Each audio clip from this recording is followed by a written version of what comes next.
उमर साहब, कल तक आपने कहा था कि मैं इलेक्शन नहीं लड़ूंगा। आपने 2 जगह से इलेक्शन लड़ने का फैसला क्यों किया? उमर साहब, आपके ही वालिद साहब ने ऑटोनॉमी की बात की। ऑटोनॉमी रेजोल्यूशन जिस वक्त पास हुआ, उसके बाद आप लोगों ने क्या किया? उमर साहब, ये आप थे जो मरकज में वजीर थे बीजेपी के साथ। ये आप थे जिसने सैफुद्दीन सोज साहब को नेशनल कॉन्फ्रेंस से बाहर निकाला। ये आप थे जिसने बीजेपी को एक तरफ से कश्मीर के मुसलमान को तस्लीम करना की शुरुआत की। आपने आज तक लोगों को सिर्फ गुमराह किया। हमारी दूसरी तंजीम है, कल तक कह रही थी अगर दफा 370 को, आर्टिकल 370 को कुछ होगा तो झंडा उठाने के लिए भी कोई तैयार नहीं होगा। कल मैं उनका बयान सुन रहा था, आज वो भी वापस कहते हैं अब जो होगा बातचीत से होगा। ये बातचीत सबसे पहले अगर यहां किसी ने शुरू करने के लिए बोली तो अपनी पार्टी के लीडर ने बोली। कल आप पीएचडी की बात कर रहे थे। बदकिस्मती हमारी ये है, हमने कभी भी अपने सियासी रहनुमाओं से ये नहीं पूछा कि अगर आज आप एक सियासी मौकफ चुनते हैं, अगर आज आपका एक सियासी मंशूर है, तो उसका सवाल जवाब करना हमने कभी शुरू नहीं किया। नेशनल कॉन्फ्रेंस से सवाल कीजिए, 70 साल के सवाल आपके पास पड़े हुए हैं। गुलाम हसन मीर साहब से सवाल कीजिए, अल्ताफ बुखारी साहब से सवाल कीजिए। सवालों के जवाब पाके सियासी तौर पे मुतमईन होके इनके साथ चलिए। यहां जो आपका इस वक्त नेशनल कॉन्फ्रेंस का नुमाइंदा है, सबसे पहले सवाल कीजिए उसे आर्टिकल 370 का। सबसे पहले उससे सवाल कीजिए 35A का।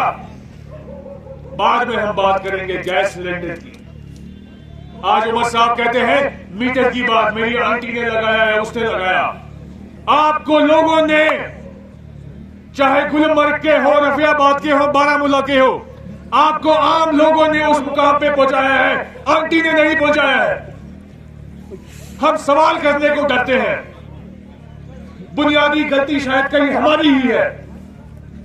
जिस वक्त कोई सवाल करता है, एमएलए साहब बोलते हैं ना, ये चुप हो जाएगा। हमने कभी भी कश्मीर के तशक्कुस की बात नहीं की।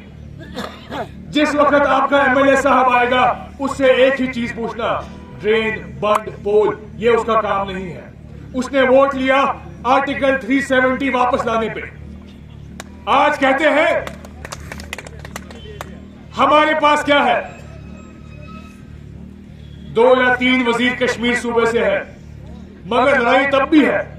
परसों वर्किंग कमेटी की मीटिंग हुई, कहते हैं नेशनल कॉन्फ्रेंस अब और लोगों को कैबिनेट में लाएगी।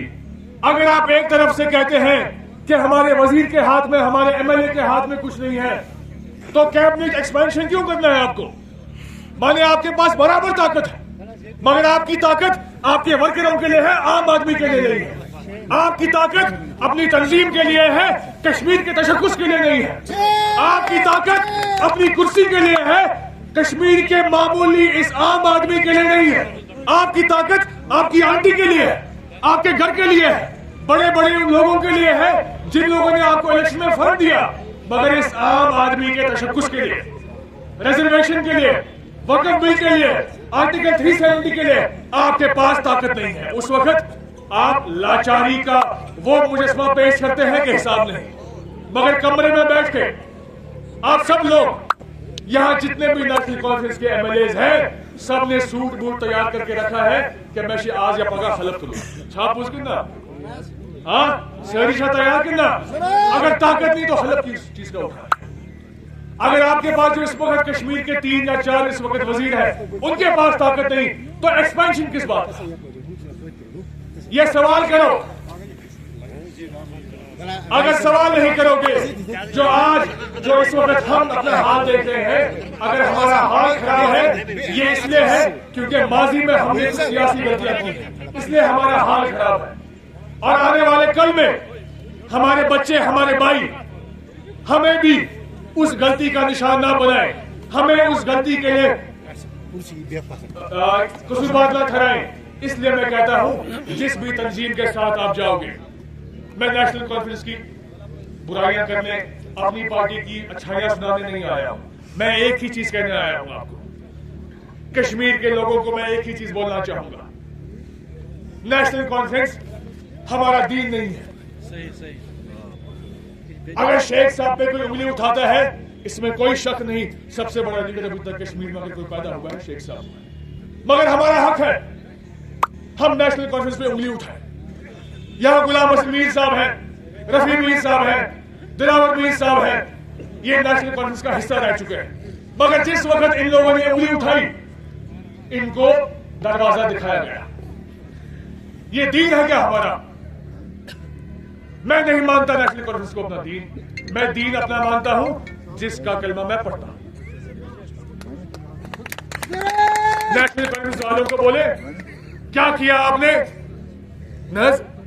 फारूक साहब के खिलाफ नहीं बोलना, हाय हाय हाय, क्या है? उमर साहब के खिलाफ नहीं बोलना। क्यों?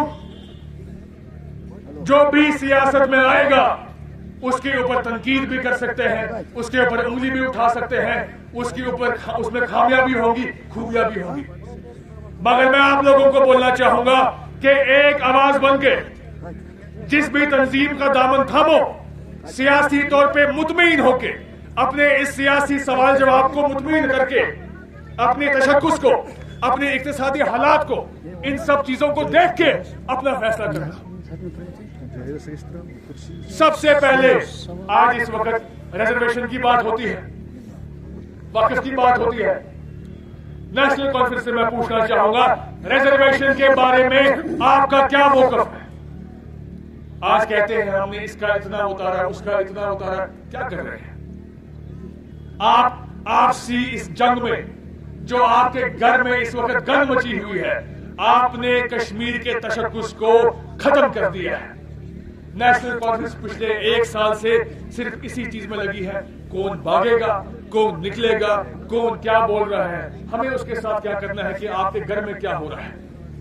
आप हमें सवाल जवाब दीजिए, आप हमें जवाब दीजिए आर्टिकल 370 का। सबसे पहले मैं आप सबसे वादा चाहता हूं, मैं आप सबसे वादा चाहता हूं, जिस तरीके से शबीर साहब ने कहा कि शेर आप हैं,